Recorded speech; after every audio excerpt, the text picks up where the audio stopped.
recollect having heard the emperor and the council of state declaim against the perquisites of ministers of the gospel and point out the indecorum of their bartering, as he said, for sacred and frequently indispensable objects. He therefore proposed putting an end to this practice. By rendering the acts of religion gratuitous, he observed, we shall elevate their dignity, beneficence, and charity, and confer a great benefit on the poor. Nothing would be easier than to substitute legal imposts for these perquisites. Everyone is born, many marry, and all die.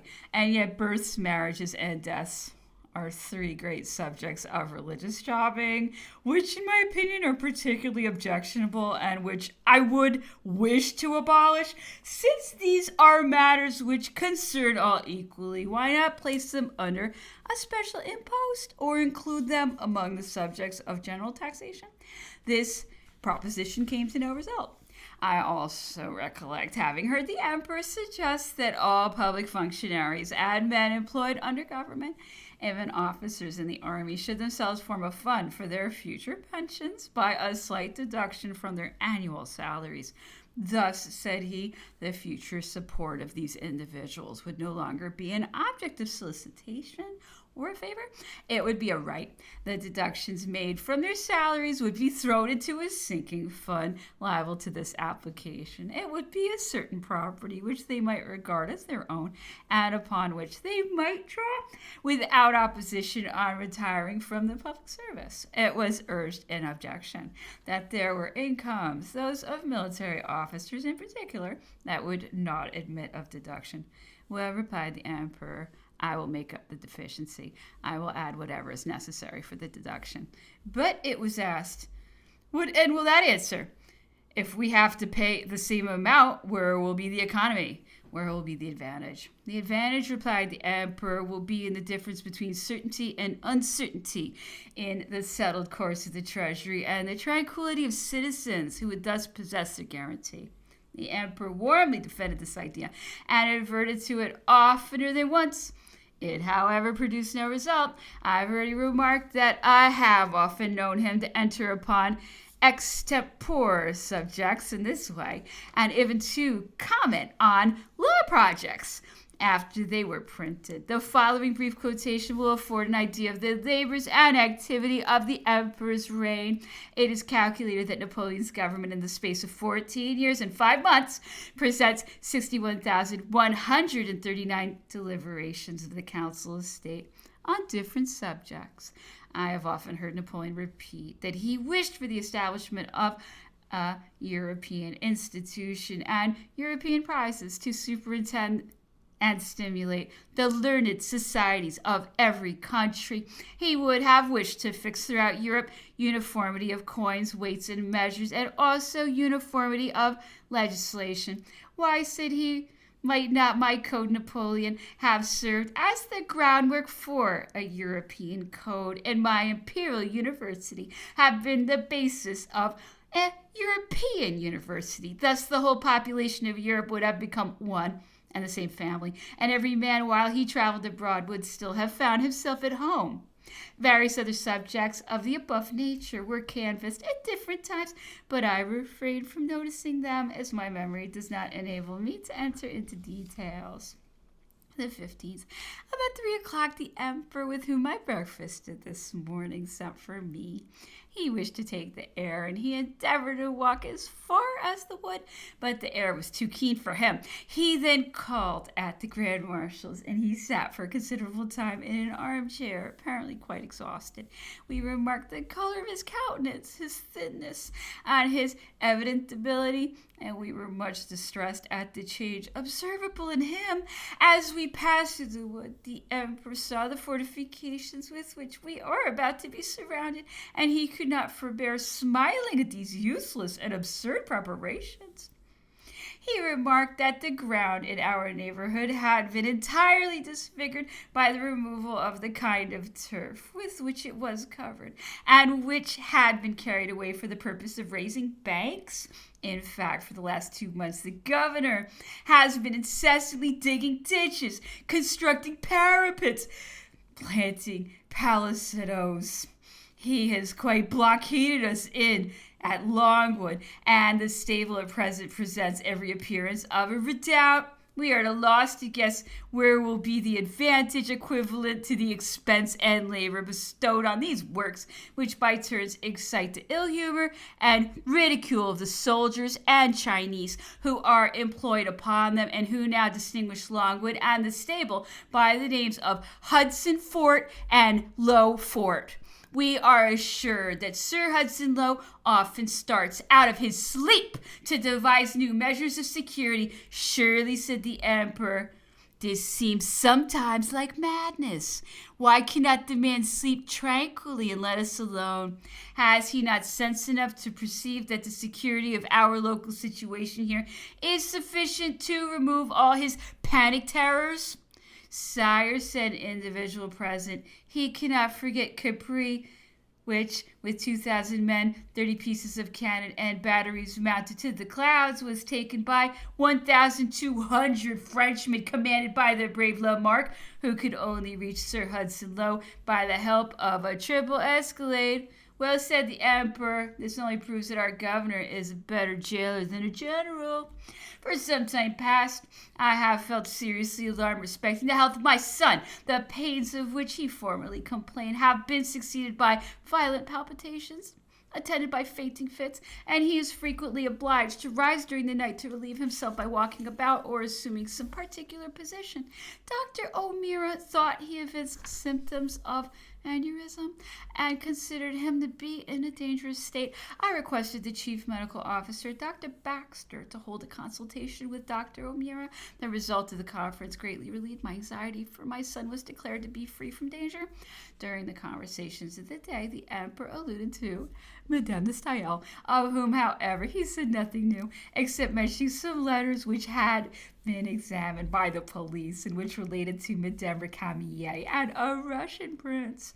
This correspondence, said the Emperor, presented unequivocal proofs of the influence of Madame Récamier's charms and the high regard which the prince entertained for her. The letters contained nothing less than offers or promises of marriage on his part.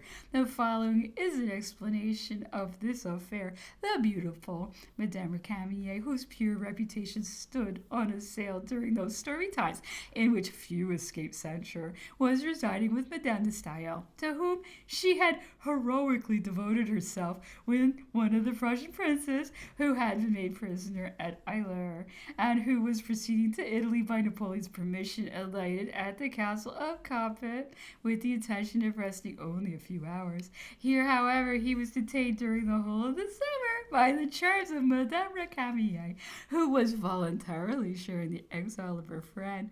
This lady and the young prince both considered themselves as the victims of Napoleon, and their common hatred of him, whom they looked upon as their oppressor, probably engendered the interest which they mutually conceived for each other.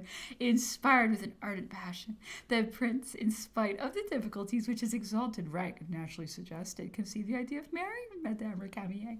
He communicated his design to Madame de Staël, whose poetic imagination prompted her to favor a scheme that was calculated to diffuse a sort of romantic interest over Coppet. The prince was recalled to Berlin, but absence produced no change in his sentiments. He still ardently prosecuted his suite, but Madame Récamier constantly declined this unexpected elevation, either from natural generosity of feeling or from her Catholic prejudices against divorce. To this circumstance we are indebted for the picture of Corinne, which is accounted one of the most original creations of Gerard's pencil. The prince ordered the picture as a compliment to Madame Récamier. Since I have mentioned the name of Madame de Staël, I will take this opportunity of observing that since the publication of the preceding volumes of my journal, I have been visited by some of the most intimate friends of that celebrated woman. These individuals have assured me that Madame de Staël has been often represented to have employed expressions in reference to Napoleon of which she was wholly incapable. For example, the phrase Robespierre on horseback, which they said they could take upon themselves conscientiously to disavow.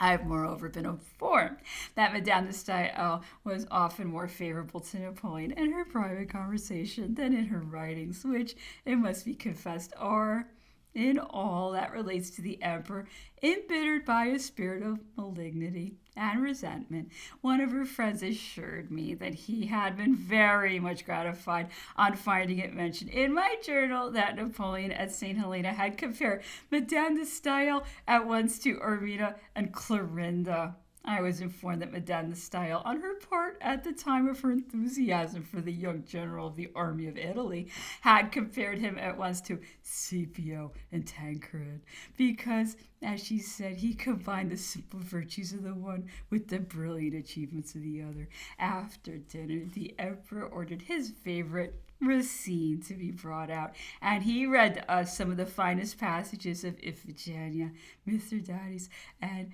Bajazet.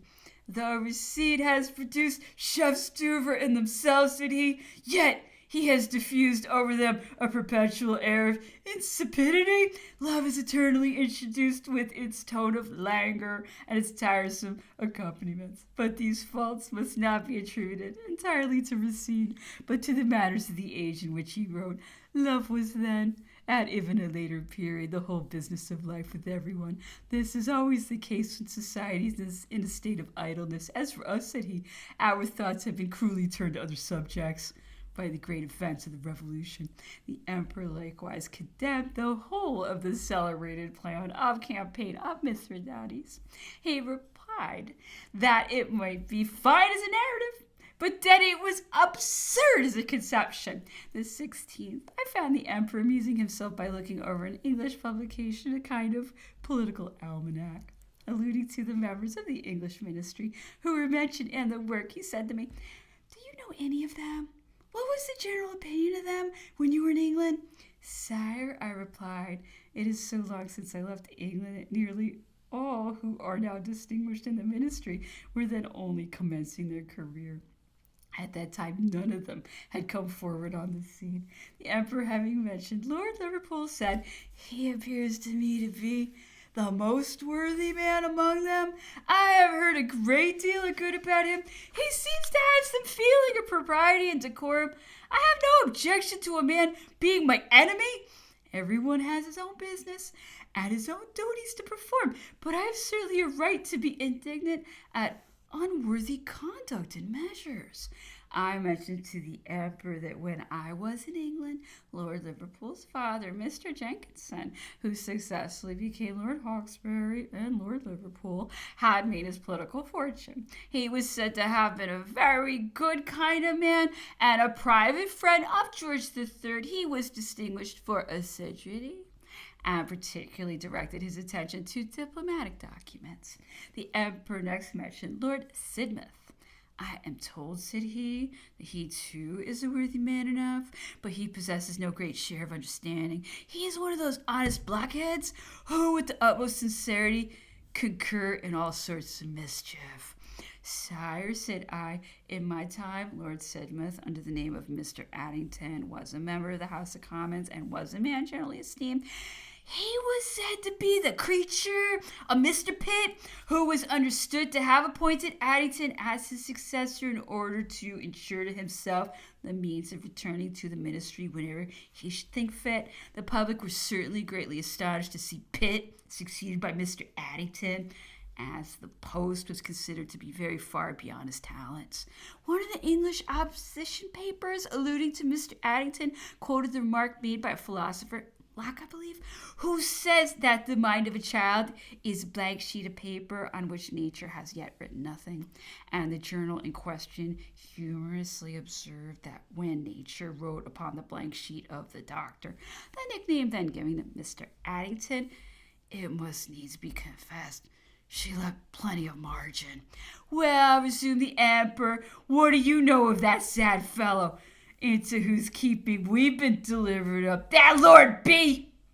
Absolutely nothing, sire, replied, either of his origin, his person, or his character. For my part, said he, with some degree of warmth, I have no opportunity of knowing him except by his conduct towards me, and in judging from that, I hold him to be the most blank of men. The brutality of his orders, the coarseness of his language, the choice of his agent, all authorize me to make this declaration. An executioner, such as he has sent here, is not easily found. Such a selection could not be made at random. He must have been sought for, tried, judged, and instructed. Certainly, this, in my opinion, is sufficient to justify the moral condemnation of the man who could stoop to so base a course.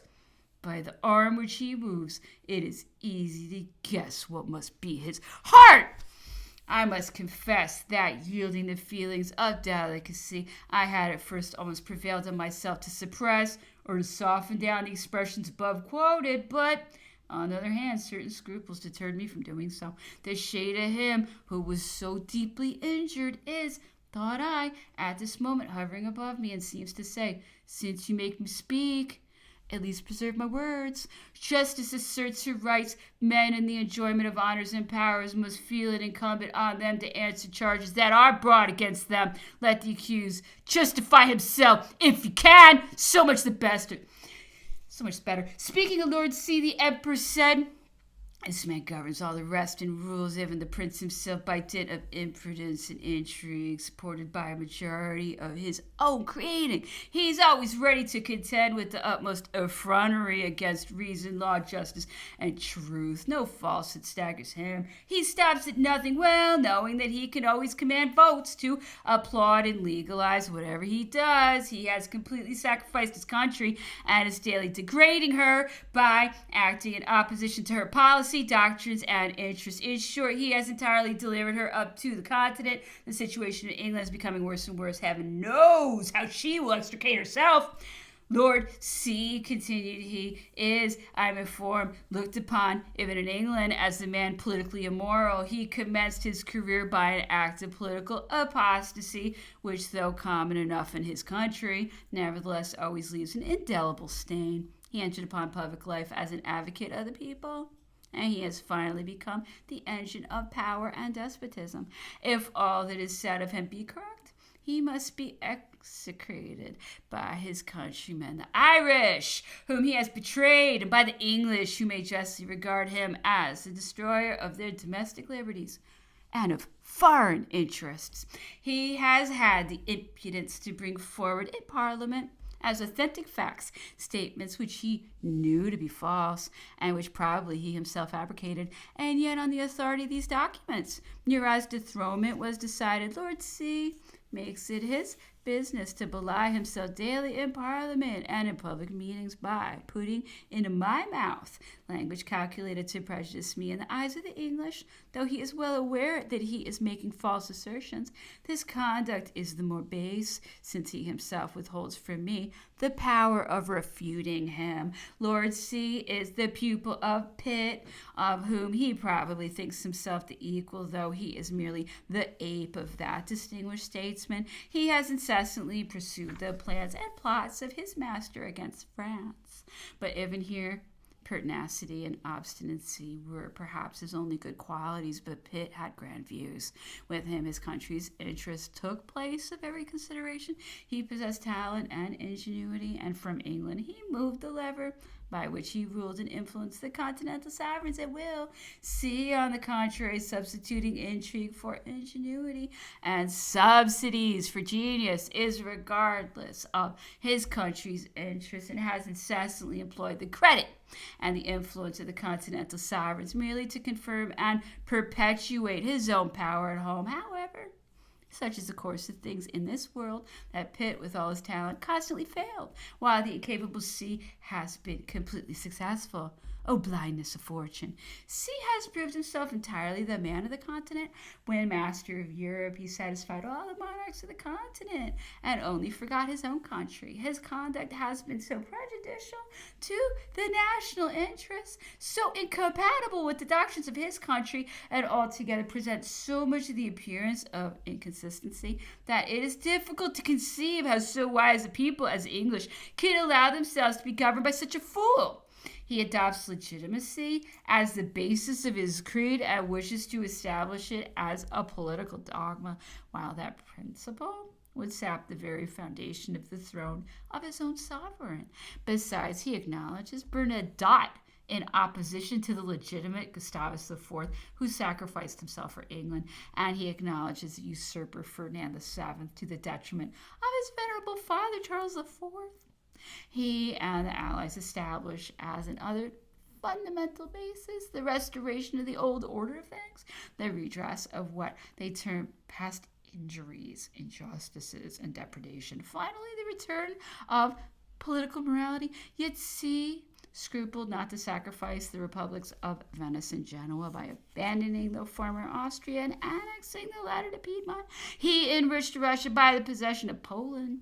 He robbed the King of Saxony for the advantage of Prussia, who can no longer afford any aid to England. He separated Norway from Denmark, while, had the latter power been left more independent of Russia, she might have surrendered to England the key of the Baltic, and Norway was transferred to Sweden, which, by the loss of Finland and the islands of the Baltic, has fallen entirely under the subjection of Russia. Finally, by a violation of the first principles of general policy, he neglected in his all-powerful situation to restore the independence of Poland, thereby exposing Constantinople, endangering the whole of Europe, and preparing 1,000 troubles in Germany. I need say nothing of the monstrous inconsistency of a minister, the representative of a nation preeminently free, restoring Italy to the yoke of slavery, keeping Spain in a state of bondage, and exerting every effort to forge fetters for the whole continent. Does he think that liberty is only proper for the English and that the rest of Europe is not fit to enjoy it? But even supposing him to entertain this opinion, how does he explain his conduct with regard to his own countrymen, whom he is daily depriving of some of their rights? For example, the suspension of the Habeas Corpus Act, right or wrong, the enforcement of the Alien Bill, by which will be credited the wife of an Englishman, should she happen to be foreigner, may be driven from England at the will and pleasure of the minister. The endless dispersion of spies and informers, those exciting agents and infernal instigators, by whose aid criminals may always be created and victims multiplied. In short, C has established at home the system of cold violence, the iron yoke, which he exercises over foreign dependencies.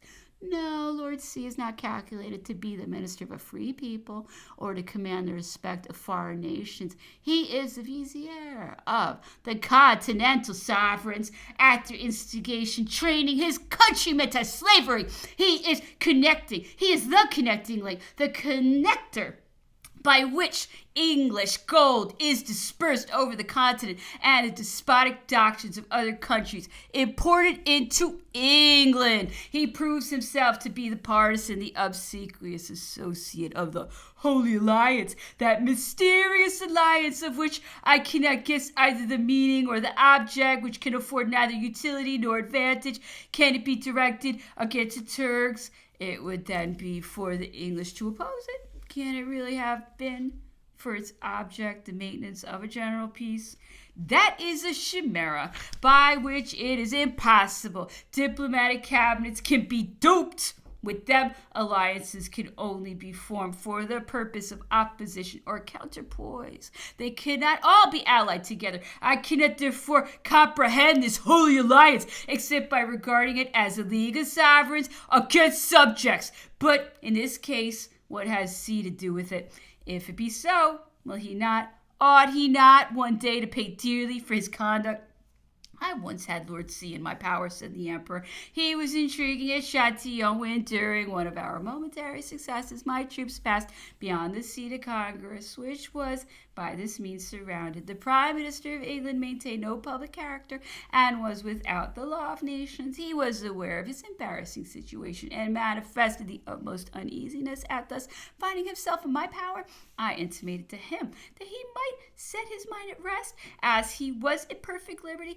I did this on my own accord and not on his, for certainly I had no reason to expect any good from him. However, sometime after this, he evinced his gratitude in a very peculiar way. When he saw me make choice of the Isle of Elba, he caused England to be proposed as my asylum and employed all his eloquence and subtlety to induce me to make choice of that country as my place of residence.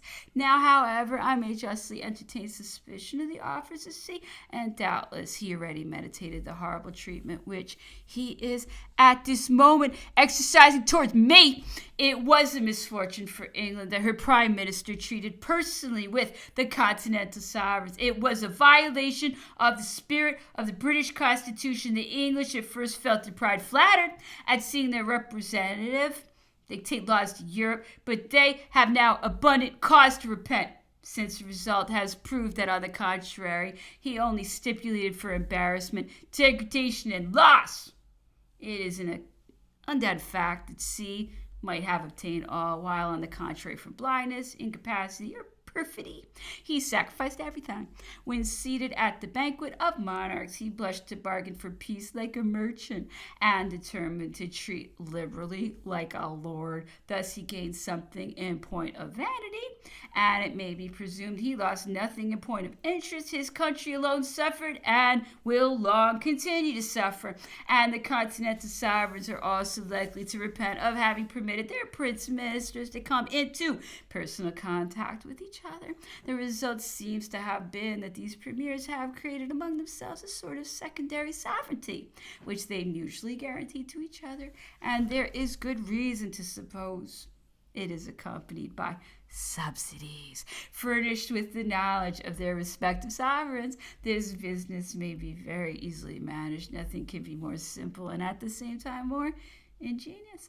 In fixing the secret service money, it is very easy to mention that such a one on the continent has been very useful, and that he may still continue to be so, and therefore that it is proper to make an acknowledgement for his services. This individual, in his turn, may represent to his government that some man or other abroad has rendered important services and even compromised his own interests, and that consequently he should not be forgotten. It was probably some such arrangement as these that occasioned a distinguished individual at Vienna to exclaim in a moment of irritation, "Such a one costs me as dear as my eyes.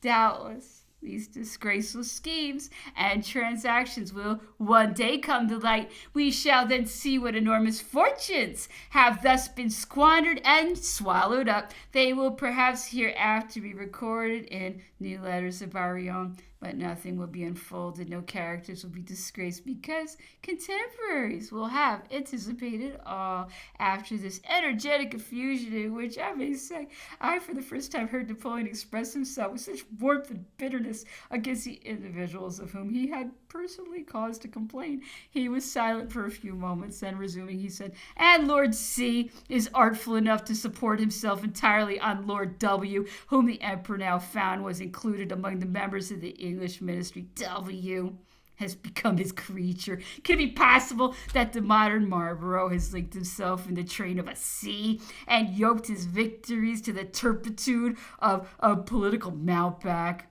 It is inconceivable. Can W endure such a thought? Has not his mind risen to a level with his success?"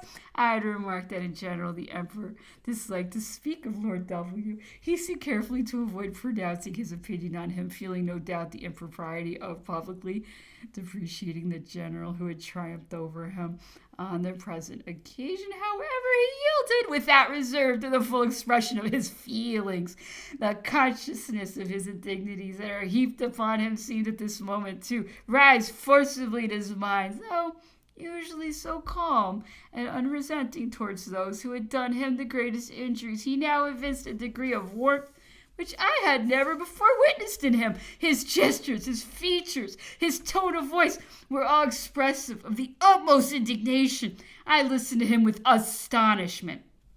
"I have been told," said he, "that it is through W that I am here, and I believe it. It is conduct well worthy of him who, in defiance of a solemn capitulation, suffered nay to perish, nay, with whom he had so often been engaged on the field of battle. For my own part, it is very certain I gave him a terrible quarter of an hour. This usually constitutes a claim on noble minds. His was incapable of feeling it. My fall in the lot that might have been reserved for me afforded him the opportunity of reaping higher glory than he has gained by all his victories. But he did not understand this. Well, at any rate, he ought to be heartily grateful to old Blucher.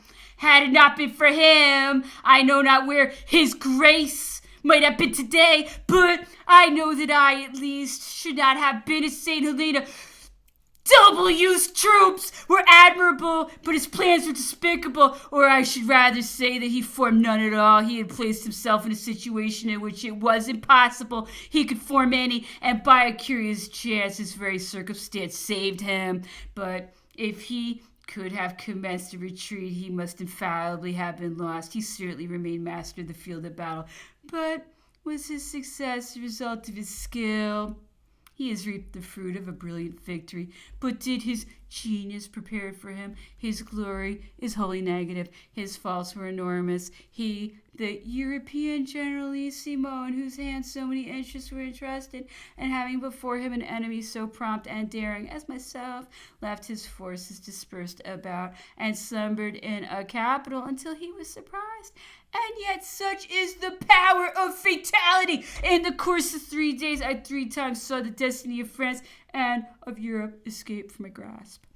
In the first place, but for the treason of a general who deserted from our ranks and betrayed my designs, I should have dispersed and destroyed all the enemy's detached parties before they could have combined themselves into army corps. Next, had it not been for the unusual hesitations of Ney at Quatre Bras, I should have annihilated the whole English army. Finally, on my right, the extraordinary maneuvers of Grouchy, instead of securing victory, completed my ruin and hurled France into the abyss. No, continued he, W possesses only a special kind of talent. Berthier also had his. In this he perhaps excels, but he has no ingenuity. Fortune has done more for him than he has done for her. How different from Marlborough, of whom he seems to consider himself as a rival and equal. Marlborough, wow, he gained battles, ruled cabinets, and guided statesmen. As for W, he has only shown himself capable of following the views and plans of C. Madame de Staël said of him that when out of the field of battle, he had not 2 ideas. The sons of Paris, so distinguished for delicacy and correctness of taste, at once decided that Madame de Staël was in the right. And the French plenipotentiary at Vienna confirmed that opinion. His victories, their result, and their influence will rise in history, but his name will fall even during his lifetime. Alluding to ministries in general, but particularly to collective ministries, the intrigues, the great and petty passions that agitate the men who compose them, the emperor said, after all, they are only so many plagues. No one escapes the contagion. A man may be honest when he enters a ministry, but it seldom happens that he retires from one without having forfeited his purity of character. I may perhaps except only to mine and that of the United States. Mine, because my ministers were merely my men of business, and I alone stood responsible, and that of the United States, because their ministers are men of public credit, always upright, always vigilant, and always rigid. He concluded with the following remarkable words: I believe that no sovereign was ever surrounded by more faithful servants than I was towards the close of my reign, and if I did not obtain due credit for the selection I had made, it was because the French are too apt to murmur incessantly. He then took a review of his principal ministers, numbering them by his fingers. My 2 great dignitaries, said he, Cambacérès and Lebrun, were distinguished men and perfectly well disposed. Bassano and Calancourt, 2 men remarkable for sincerity and rectitude. Molay, whose name reflects honor on the French magistracy, is probably destined to act a part in future ministries. Montalivet was an honest man. The ministry of Decret was pure and rigorous. Gaudin was distinguished for steady and well-directed labor. Molière possessed vast perspicuity and promptitude, and all my counselors of state were prudent and assiduous. All these names will remain inseparably connected with mine. What country, what age ever presented a better composed or more moral ministry? Happy the nation that possesses such instruments and knows how to turn them to good account, though I was not given to praise, and though my approbation was in general purely negative, yet I nevertheless fully appreciated the value of those who serve me and who have everlasting claims on my gratitude. Their number is immense, and the most modest are not the least meritorious. I shall not attempt to name them, because many would have to complain of having been omitted, and such omission might appear like ingratitude on my part.